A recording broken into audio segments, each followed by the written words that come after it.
നിവാവ അങ്ങ് hit അടിച്ചല്ലോ. Sir അറിഞ്ഞോ? ഞാൻ ഈ അടുത്തിടെ അറിഞ്ഞത്. ആ പാട്ട് ഇത്രയും നാളുകൾക്ക് ശേഷം ഒരു ബോളിവുഡ് താരം എന്റെ കുഞ്ഞിനെ ഉറക്കാൻ വേണ്ടിയിട്ട് പാടി എന്ന് പറഞ്ഞപ്പോ സാർ ഇതെങ്ങനെ സാർ അറിഞ്ഞേ? എനിക്ക് അതിൽ വലിയ സന്തോഷമൊന്നും എനിക്ക് ഉണ്ടായിട്ടില്ല. എന്നാലും കുഴപ്പമില്ല. കാരണം ഞങ്ങൾക്ക് സന്തോഷാ, ഞങ്ങൾ മലയാളികൾക്ക് ഭയങ്കര സന്തോഷാ. അതെ അതെ അതെ. എന്ന് വെച്ചാല് നമ്മളിപ്പോ എല്ലാ പാട്ടുകളും ഹിറ്റ് ആവുന്നു. അതിപ്പോ നമ്മുടെ ഇന്ത്യയില് ഈ നോർത്ത് ഇന്ത്യയിൽ പ്രത്യേകിച്ച് ഇങ്ങനെ ഹിറ്റായി ഹിറ്റായി എന്ന് അറിയില്ല. ഇനി അദ്ദേഹം മാത്രമാണോ പാടിയത്, അതെങ്ങനെയാണെന്ന് എനിക്കറിയില്ല. അല്ല, കുഞ്ഞിനെ ഉറക്കാൻ വേണ്ടിയിട്ട് പാടിയ ഒരു പാട്ട്, അവരെ ഫോളോ ചെയ്യുന്ന ഒരുപാട് ആളുകൾ അപ്പൊ ഈ പാട്ട് കേൾക്കാൻ വേണ്ടി വന്നു. അപ്പൊ മലയാളികളാണ് പിന്നെ അത് മൊത്തം ഏറ്റെടുത്തത്. ഞങ്ങളുടെ പാട്ട്. ഇപ്പൊ ഞാൻ സാറിനെ കാണാൻ വരുന്നത് ഞങ്ങളുടെ പാട്ട്.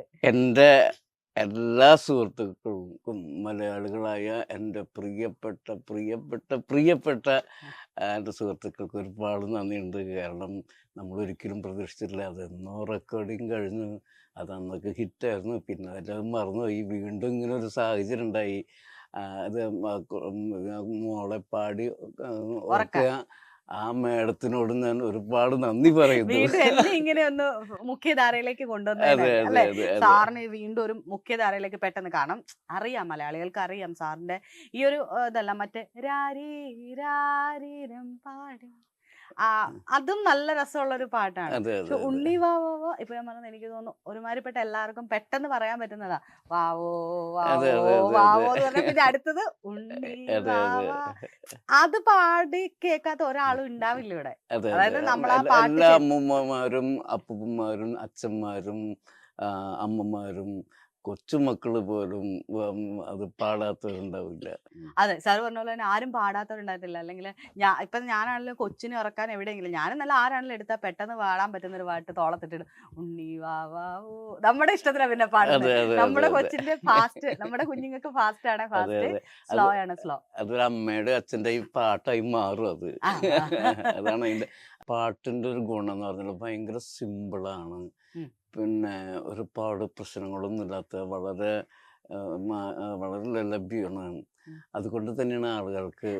സാർ അതിന്റെ റെക്കോർഡിങ്ങിൽ സാർ തന്നെ പറഞ്ഞൊരു കാര്യമുണ്ട്. അതായത് ഈ പാട്ട് കേട്ട് ഉറങ്ങുന്ന കുഞ്ഞ് എണീറ്റ് വരരുത്, ഞെട്ടി എണീക്കരുതെന്നുള്ളതുകൊണ്ടാണ് അതിനകത്തെ മ്യൂസിക് എല്ലാം അത്രയും. അതായത് ബാക്ക്ഗ്രൗണ്ട് വായിച്ച ഓരോ ഇൻസ്ട്രുമെന്റ്സ് ആണെങ്കിലും വളരെ കുറച്ച് പിച്ചിലാണ് ചെയ്തതെന്ന് പറഞ്ഞിട്ടുണ്ടായിരുന്നു. അതെ അതെ. എന്ന് വെച്ചാൽ ഞാൻ ഒരു പാട്ട് ഉണ്ടാക്കുമ്പോൾ തന്നെ അതിന് പാട്ടിന്റെ മൂഡനുസരിച്ചാണ് ഞാൻ ഓർക്കസ്ട്രേഷൻ ഉണ്ടാക്കാറ്. ഇപ്പൊ ഇതിനകത്ത് തന്നെ വളരെ എന്താ പറയാ, ടൺ ടൺ ടൺ ടൺ ടൺ ടൺ ടൺ ടൺ ടൺ ടൺ ടൺ ടൺ. അത് എത്ര കൊച്ചു കുട്ടികൾക്കും പാടാൻ വേണ്ടിയാണ് അങ്ങനത്തെ സാധനങ്ങൾ ഉണ്ടാക്കിയത്. അതുപോലെ തന്നെ ഉണ്ണി വാവോ വാവേ വാവാ, ആ ഉണ്ണി വാവാവോ എന്നുള്ള ആ വാക്കുകളാണ് അതിന് ഏറ്റവും ഭംഗി കൊടുത്തത്. അതുപോലെ ഉണ്ണി എന്നുള്ള വാക്കും നമ്മളൊരു പാട്ടിൻ്റെ ഒരു 4 വരി ട്യൂണും അതുപോലെ തന്നെ ലിറിക്സും നന്നായി വന്നാൽ ബാക്കിയുള്ളത് അനുപലും ചരണം ഇല്ലെങ്കിൽ അഡ്ജസ്റ്റ് ചെയ്ത് പൊക്കോളും. അപ്പോൾ നമ്മളൊരു ആളുകൾ നടന്നു പോകുമ്പോൾ നമ്മൾ ആദ്യം നമ്മുടെ കണ്ണെത്തുക എവിടേക്കാണ്? ഒരാളുടെ ഫേസിലേക്കാണ്. അത് നല്ല ഫേസിലേക്കാണ് നമ്മൾ കണ്ണെത്തുക എന്ന് പറഞ്ഞ പോലെ തന്നെ അങ്ങനെ കണ്ണെത്താൻ വേണ്ടിയാണ് 4 വരി നല്ല രീതിയിൽ അതെ അതെ അതെ. വളരെ സിമ്പിളാണ്. എന്ന് വെച്ചാൽ ഒരുപാട് കോൺസെപ്റ്റും എപ്പോഴും നമ്മൾ താരാട്ടുണ്ടാക്കുമ്പോഴേ വളരെ സിമ്പിളായിരിക്കണം. ഇപ്പോൾ എല്ലാവർക്കും വയസ്സായ ആൾക്കാർക്ക് പോലും പാടാൻ പറ്റുന്ന, കൊച്ചുമക്കൾക്ക് പാടാൻ അറിയാത്തൊരു അമ്മമാരും അച്ഛനമാരും കൂടെ പാടാൻ പറ്റുന്ന രീതിയിലായിരിക്കണം താരാട്ടിൻ്റെ ഒരുപാട് ഉണ്ണി വാവോ എന്ന് പറയുമ്പോൾ അതിന്റെ കംപ്ലീറ്റ് പോയി പോകും. ഉണ്ണി വാവേ അതിൽ തന്നെ അങ്ങ് ഉറങ്ങിക്കോണം. ഇതില് കമ്പോസ് ചെയ്തപ്പോ തന്നെ സാറ് തന്നെ ചെയ്ത ഹിസൈനസ് അബ്ദുള്ളയുടെ ആ ഉണ്ണി എന്നുള്ള ബാക്ക്ഗ്രൗണ്ട് സ്കോർ ഇല്ലേ, അതായത് കവിയൂർ പൊന്നമ്മേനെ കാണിക്കുമ്പോൾ ബാക്ക്ഗ്രൗണ്ട്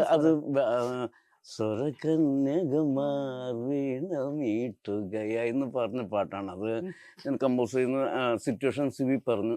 അപ്പം എന്നോട് സിബി പറഞ്ഞു, മോഹൻ നമ്മൾ ഹിസൈനസ് അബ്ദുള്ള പൊന്നമ്മ ചേച്ചിയുടെ തീം ഓർമ്മ ചോദിച്ചു. അപ്പോൾ എനിക്ക് പെട്ടെന്ന് നമ്മൾ റീ റെക്കോർഡിങ് എന്ത് കഴിഞ്ഞാൽ അത് മറന്നു നമ്മുടെ തലയിൽ നിന്ന് മറന്നു പോകും. അപ്പോൾ സിബി ഒരു വരി ഇങ്ങനെ മൂളി തന്നു ചെറുതായിട്ട്. അപ്പം പിന്നെ അത് പിടിച്ചു. അപ്പം എനിക്ക് ഓർമ്മ വന്നു അങ്ങനെ പാട്ടുണ്ടാക്കുന്നത്. അത് അപ്പം കൈതമർദ്ദൻ സാറിന് ഇത് എഴുതി അല്ലെങ്കിൽ ഇത് കേൾപ്പിക്കുമ്പോ സാർ ആ വാവാവോയിലാ പിടിച്ചെന്ന് പറയുന്നു. അതെ അതെ അതെ. കാരണം നമ്മൾ ഒരു പാട്ട് കമ്പോസ് ചെയ്യുന്ന സമയത്ത് നമ്മൾ എന്തെങ്കിലും ഇപ്പം നീനവേ നീനവേ നീനവേ എന്ന് പറഞ്ഞൊരു എന്തെങ്കിലുമൊക്കെ ഇങ്ങനെ മൂടും. അപ്പൊ നിന്നവ് എന്ന് പറഞ്ഞാൽ അത് ഭയങ്കര മാച്ചായിരിക്കും. അപ്പൊ എന്താണോ നമ്മൾ ഇപ്പൊ ഏതെങ്കിലും ട്യൂൺ വരുമ്പോ തന്നെ നമ്മൾ അറിയാണ്ട് ഒരു വാക്കുകൾ അതിനകത്ത് അവിടെ ഇവിടെ വന്നു പോകും. അപ്പോൾ അത് ഭയങ്കര ആപ്റ്റായിരിക്കും. അത് വെറുതെ വരുന്നതല്ല സാർ, അത് അതിനു വേണ്ടി വരുന്നതാണ്. അപ്പൊ അത് വെച്ചിട്ടാവും പലരും ഒരു ഡമ്മി പിടിച്ചിട്ട് പിന്നെ കണ്ടിന്യൂ ചെയ്യുന്നത്. എന്റെ ഒരുപാട് പാട്ടുകൾ സംഭവിച്ചിട്ടുണ്ട്. ഏതൊക്കെയാണത്? അതൊന്നും എനിക്ക് ഓർമ്മയില്ല. ആ സമയത്ത് എന്തോ വരും, അപ്പൊ അത് ലിറിക്സിസ്റ്റ് നോട്ട് ചെയ്യും. പിന്നെ അത് നോട്ട് ബുക്കിനകത്ത് എഴുതിച്ചിട്ട് പിന്നീട് അത് വെച്ചിട്ടാവും ചിലപ്പോ അങ്ങനെ സംഭവിക്കുന്നു. ഞാനൊന്നും മ്യൂസിക് റെക്കോർഡിംഗ് ഒന്നും നേരിട്ട് കണ്ടിട്ടില്ല, അല്ലെങ്കിൽ ഇങ്ങനെ കമ്പോസ് ചെയ്യുന്ന നേരിട്ട് കണ്ടില്ല. നമ്മൾ കണ്ടേക്കുന്ന അഴകി രാവണൻ സിനിമയ്ക്കകത്ത് മറ്റേ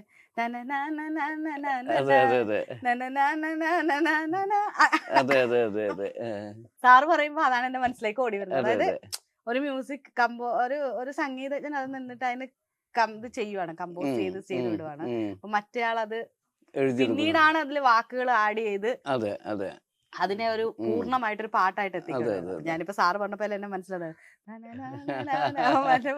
അത് രണ്ടും ഇപ്പൊ തന്നെ എന്നെ സംബന്ധിച്ചിടത്തോളം രണ്ടും ടൈപ്പും ചെയ്യും കേട്ടോ. ലിറിക്സ് എഴുതിയിട്ടും ട്യൂൺ ചെയ്യും. ഇപ്പൊ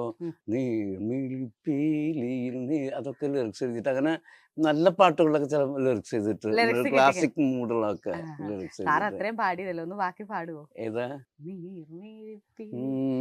എനിക്ക് വാക്കുകളൊന്നും ഓർമ്മയില്ല, എന്നാലും ഞാൻ ചുമ്മാ മൂളാം. നേർമിഴിപ്പീലിയിൽ നേർമണിത്തുളുമ്പി നീ എന്നരികിൽ വന്നു, കണ്ണു തുടയ്ക്കാതെ ഒന്നും പറയാതെ നിന്നു ഞാനും ഒരന്യനെ പോ വെറുമന്യനെ പോ. ഇപ്പം ഇപ്പൊ അതുപോലെ തന്നെ ഇപ്പം സാറ് പറയണ രാപ്പകൽ സിനിമയെ സാറ് ചെയ്തതിനകത്ത് ഇതുപോലെ തന്നെ ഒരു അമ്മ മകൻ ബന്ധമുള്ളൊരു പാട്ടുണ്ട്. അമ്മ മനസ്സ് തങ്ക മനസ്സ് പോലെ, അങ്ങനെ എന്താ അത് ഞാനും കൈതപ്പുറം തന്നെ ചെയ്തത്. അതന്നെ നിങ്ങളുടെ തന്നെ കോംബോയാണ്.